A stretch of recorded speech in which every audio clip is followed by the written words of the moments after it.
Nous sommes en train d'étudier les différents signes prophétiques qui restent à s'accomplir selon les prophéties de la Bible. Et nous avons vu qu'il n'y en a plus beaucoup, car la grande majorité des signes concernant Israël, les nations et l'enlèvement de l'Église sont accomplis. Mais comme nous l'avons constaté, il y a encore quelques événements majeurs qui se produiront très certainement, s'agissant bien sûr des 4 guerres dont nous en avons étudié déjà 2 d'entre elles. Et bien entendu, nous étudierons les 2 prochaines guerres restantes qui sont vraiment inévitables. Déjà que le Seigneur Jésus lui-même nous a dit que lorsque vous verrez ces choses arriver, sachez alors que le retour du Fils de l'homme est proche. En effet, lorsque vous avons mentionné la 2e guerre qui est celle de l'homme du péché, nous avons vu que c'est lui qui va réussir cet exploit de confirmer cette alliance de paix et de sécurité entre Israël et plusieurs pays autour de lui. Mais c'est une paix et une sécurité de très courte durée, puisque le but principal, l'agenda caché de cet homme du péché, c'est de devenir le gouvernement mondial et de contrôler cette planète. Et puis, très peu de temps après la confirmation de cette alliance, il part en guerre pour obtenir ce contrôle mondial-là. On se réfère à cette guerre souvent sous l'expression de la guerre des 4 cavaliers de l'Apocalypse, qui va nous conduire au milieu de cette période des 7 années de tribulation, alors qu'il réussira dans ses entreprises et deviendra le gouvernement mondial. À ce moment-là, ce ne sera pas facile sur cette planète, parce que cet homme du péché va diriger avec une main de fer le domaine politique, le domaine religieux et le domaine économique. Cet homme va réussir donc à devenir ce qu'il a toujours voulu, c'est-à-dire le gouvernement mondial afin de contrôler la destinée des milliards de personnes qui vivront sur cette planète en ce temps-là. Et la Bible nous mentionne que lors de son inauguration à titre de gouvernement mondial, il sera tué et la Bible précise qu'il mourra en recevant un coup d'épée, comme il est dit dans Apocalypse chapitre 13, verset 14. Mais soudainement, c'est comme s'il revient à la vie. Cependant, le livre de l'Apocalypse nous explique que cet homme est vraiment mort et qu'il est descendu dans l'abîme, qui est la partie la plus profonde du séjour des morts. Et il va remonter de l'abîme. Et à partir de ce moment-là, il est un personnage hybride. Il est partie humaine et partie surnaturelle. C'est même la raison pour laquelle il sera jeté vivant, comprenez bien, il sera jeté vivant dans l'étang ardent de feu, à la toute fin, puisqu'il ne peut pas mourir une 2e fois, car il a été tué au milieu des 7 années de tribulation. Au même moment que ceci se passe, le faux prophète fait soudainement son apparition sur la planète. Il émerge soudainement de la terre et vient lui aussi de l'abîme. Alors ces 2 personnages-là vont contrôler la planète et ce ne sera pas évident, ce ne sera pas un temps facile puisque tout sera sous leur contrôle. Alors cette période ne sera vraiment pas facile, frères et sœurs, puisque l'homme du péché va contrôler le monde et le faux prophète fait son apparition et va contrôler toutes les religions du monde et va les rallier. Puis il deviendra le leader spirituel du monde à cette époque-là et va diriger l'adoration vers l'homme du péché qui a la blessure mortelle, mais pourtant vit quand même. Ceci étant, comme nous l'avons mentionné, ceci étant un vieux rêve de Satan qui semble se réaliser pour une très courte durée de temps, à savoir 3 ans et demi, qui sont les 3 dernières années et demie restantes de cette période de 7 années de tribulation. Alors qu'il va s'asseoir dans le futur temple. Pour rappel vraiment, actuellement Israël n'a pas de temple depuis l'an 70 de notre ère, comme nous le savons. Mais un jour, il doit y avoir un 3e temple, puisque la Bible affirme qu'au milieu des 7 années de tribulation, cet homme qui a été tué et qui est remonté de l'abîme, comme un personnage, va s'asseoir dans le lieu très saint et va s'auto-proclamer Dieu. Et le faux prophète qui va émerger sur la planète au même moment va exiger que le monde puisse adorer cet homme-là et le reconnaître comme Dieu. En fait, il a vaincu la mort, si on peut le dire ainsi. Mais Comprenez bien, la mort est vraiment le dernier obstacle qu'on pouvait vaincre. Et voilà que cet homme qui a vraiment été tué, voici, il est vivant. Et ce faux prophète va exiger que tous les gens puissent l'adorer et va savoir même, comprenez bien, ceux qui vont l'adorer et ceux qui ne vont pas l'adorer. Il est vrai, il y a quelques années, cette prophétie qui est donnée dans le livre de l'Apocalypse était difficile à comprendre. Mais aujourd'hui, avec tous les gadgets électroniques que nous avons, eh bien, c'est très possible qu'un seul homme, quelque, qu'un seul homme, quelque part, puisse savoir ce que vous faites, alors qu'il a donné le commandement d'adorer l'homme du péché. En plus de tout ça, il y aura une pression supplémentaire sur le gouvernement nouveau de l'homme du péché et la nouvelle religion mondiale dont le faux prophète sera le leader, puisque Dieu va envoyer, comprenez bien, Dieu va envoyer 2 témoins spéciaux à ce moment-là. Le premier, nous le savons, il s'appellera Élie, puisque c'est écrit dans la parole du Seigneur, car l'Ancien Testament en fait se termine par cette parole prophétique. Je vous enverrai le prophète Élie avant le grand jour du Seigneur, c'est-à-dire avant la toute fin. Le deuxième personnage, certains pensent qu'il s'agit d'Enoch, d'autres pensent qu'il s'agit de Moïse. De toute façon, nous n'avons pas son nom dans la parole de Dieu.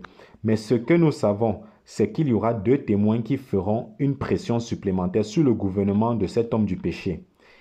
En fait, il y aura un conflit extraordinaire, un conflit surnaturel. Beaucoup de manifestations exceptionnelles et impressionnantes à cette période. Parce que eux aussi, parlant de ces 2 témoins que Dieu enverra, auront le pouvoir de faire descendre le feu du ciel, de manifester des choses vraiment incroyables, extraordinaires.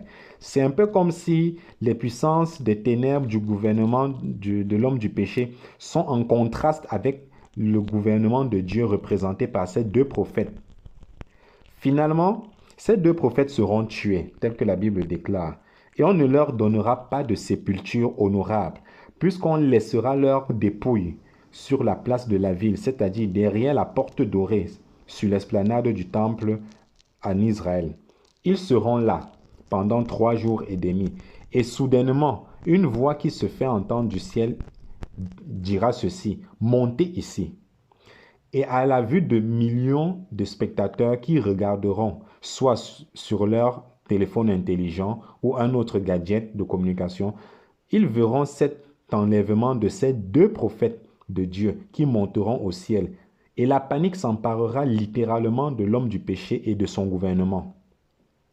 C'est alors que nous lisons dans Apocalypse chapitre 16, verset 16, que 3 esprits impurs qui représentent Satan, l'homme du péché et le faux prophète, iront par toute la terre pour séduire les nations, les chefs des nations qui seront sous le gouvernement de l'homme du péché, afin de rassembler leur armée dans la grande vallée de Jizréel à Megiddo, pour se débarrasser une fois pour toutes de Jérusalem et de la race juive. Ceci est donc le début de la campagne qu'on appelle la bataille d'Armageddon. Et voici le texte que nous lisons dans le livre de l'Apocalypse. Apocalypse chapitre 16, versets 12 à 16. À la lecture de ce passage, notons que le mot Armageddon est composé de 2 mots dont voici leur signification. Ar, qui signifie montagne, et Maguédon, qui signifie Megiddo, ce qui est vraiment compréhensible en ce sens qu'on nous parle en fait de la vallée de Jizréel où se rassembleront toutes ces armées-là. Dans le livre du prophète Zacharie, nous lisons les différents passages qui relatent du fait que le peuple juif et Jérusalem sont en menace d'extinction. Voici les différents passages dans Zacharie qui le mentionnent. Zacharie chapitre 12, verset 3. Ensuite, Zacharie chapitre 12, verset 9. Puis Zacharie chapitre 14, verset 2. Donc, Armageddon, c'est le lieu de rassemblement de toutes ces armées en provenance des différentes nations du monde. Et elles monteront sur Jérusalem afin de détruire la ville et le peuple juif. À ce moment-là, il y a une voix qui se fait entendre et qui est mentionnée dans le livre de l'Apocalypse, disant ceci: c'est la fin. Alors il y aura des éclairs, des voix de tonnerre et un grand tremblement de terre, comme jamais il y en a eu d'aussi grand sur toute la terre. Et la ville de Babylone va tomber, et le Seigneur Jésus-Christ va apparaître dans le ciel avec tous ses rachetés, d'où nous allons revenir avec lui à ce moment-là. Ceci dit, puisque nous allons revenir, comprenez bien, si nous allons revenir, alors il faudrait que nous soyons au préalable partis ou enlevés, comme le dit 1 Thessaloniciens chapitre 4 et dans Zacharie chapitre 14 verset 3. Ça dit que nous allons revenir avec lui. Donc, si nous revenons, il faut être partis préalablement. Ces faits de ces deux passages montrent clairement dans la parole du Seigneur que son retour se fera en deux phases. Comprenez très bien. D'abord dans les airs au moment de l'enlèvement et après son retour. Voici les passages qui attestent du retour définitif du Seigneur sur cette terre. Zacharie chapitre 14 verset 3, Joël chapitre 3 verset 2, Jude 1, 14 et 15, 2 Thessaloniciens chapitre 1 verset 7 à 10. Alors là, c'est le retour physique et littéral du Seigneur Jésus-Christ sur cette terre qui mettra un terme à la guerre d'Armageddon qui sera réglée très rapidement d'ailleurs par l'armée des cieux qui accompagne le Seigneur Jésus-Christ, puisqu'il est dit dans l'épître de Paul aux Thessaloniciens que l'homme du péché et le faux prophète seront éliminés et que la bataille d'Armageddon sera réglée juste par l'éclat de l'apparence glorieuse du Seigneur Jésus-Christ. Waouh! Et par le souffle de sa bouche. Ça, c'est impressionnant. Voilà comment Dieu va régler le sort de cet homme-là, qui est devenu le plus puissant de cette planète pendant ces 3 dernières années et demie de cette année de tribulation. Et ce sera la fin du règne de l'homme du péché. Donc, le Seigneur Jésus-Christ revient, bel et bien, frères et sœurs. Et son retour, je vous le précise encore, son retour se fera en deux phases, dont voici la description. Premièrement, il reviendra dans les airs tout d'abord. Ce sont les enfants de Dieu qui se seront préparés, qui vont monter à sa rencontre dans les airs. Et nous allons revenir avec lui à la fin de cette année de tribulation. Et la deuxième phase de son retour sera sur la terre, alors qu'il quitte le ciel pour descendre sur le sommet de la montagne des Oliviers, puisque c'est de là qu'il est parti et c'est là où il doit revenir. Ce retour sur la terre se fera également en deux phases, comprenez-le. Et c'est très clair dans la parole du Seigneur, car nous lisons ce fait dans Apocalypse chapitre 19, versets 11 à 14, selon lequel il est dit « Son vêtement est teinté de sang. » Pour savoir pourquoi le vêtement du Seigneur Jésus est taché de sang, c'est parce que d'abord, il a combattu dans un endroit appelé dans la Bible Botzra, qui est situé dans le territoire d'Édom, dans la région où se trouve la ville de Pétra, dans le sud en fait de ce qu'on appelle aujourd'hui le territoire de la Jordanie. Ce lieu est celui où se réfugieront, comprenez bien, les enfants d'Israël qui auront eu du discernement spirituel au milieu de cette année de tribulation concernant cet homme du péché qui va s'asseoir dans le temple et le déshonorer. Pour ceux qui connaissent un peu la Bible, savent qu'il y avait de nombreuses villes de refuge dans l'Ancien Testament en Israël. Il y en avait des deux côtés du Jourdain, précisément du côté d'Israël, du côté d'Aman, Moab et Édom, qui étaient les vieux territoires du pays appelé aujourd'hui Jordanie. Donc, Dieu aura une ville de refuge pour ces juifs spirituels qui discerneront qu'à ce moment-là, du milieu de cette année de tribulation, qu'il y a quelque chose de pas normal, parce que cet homme ne peut pas vraiment être leur Messie comme il l'avait cru au départ de la signature de ce traité de paix. Puisque cet homme demandera l'adoration de son image, déjà que le deuxième commandement de Dieu interdit l'adoration des images. D'où ces juifs spirituels fuiront dans cette région appelée Pétra ou Botzra, où ils seront gardés pendant 3 années et demie de ces 7 années de tribulation et seront libérés au moment même où le Seigneur Jésus-Christ reviendra du ciel Et c'est là la première phase de son retour sur la terre. Il sera tout seul à ce moment-là. Alors remarquez bien, les armées et les élus ne sont pas avec lui à ce moment-là où il arrive dans cette région de Pétra. Mais il descendra seul du ciel jusqu'à Botsra pour d'abord libérer ces Juifs qui s'y étaient réfugiés 3 ans et demi auparavant. Voici les versets qui prouvent que le retour du Seigneur Jésus-Christ se fera sur la terre en 2 phases. Première phase, il sera seul à Bosra, tel que Ésaïe chapitre 63, verset 1 à 3 le dit. Deuxième phase, il reviendra sur cette terre avec tous ses élus sur la montagne des Oliviers, tel que le dit Zacharie chapitre 14, verset 4. Suite au passage d'Ésaïe chapitre 63, verset 1 à 3, nous découvrons très clairement ce fait que le Seigneur Jésus-Christ a eu les vêtements tachés de sang, car il est d'abord descendu à Botsra. Il a libéré les réfugiés juifs depuis le milieu de cette année de tribulation. Il est remonté au ciel et alors il revient tout juste après avec toute son armée, tous ses élus et tous ses appelés. Et là, il va descendre sur la terre ferme, sur le sommet de la montagne des Oliviers. Regardez bien ce qui est écrit dans Apocalypse chapitre 19, versets 19 à 21.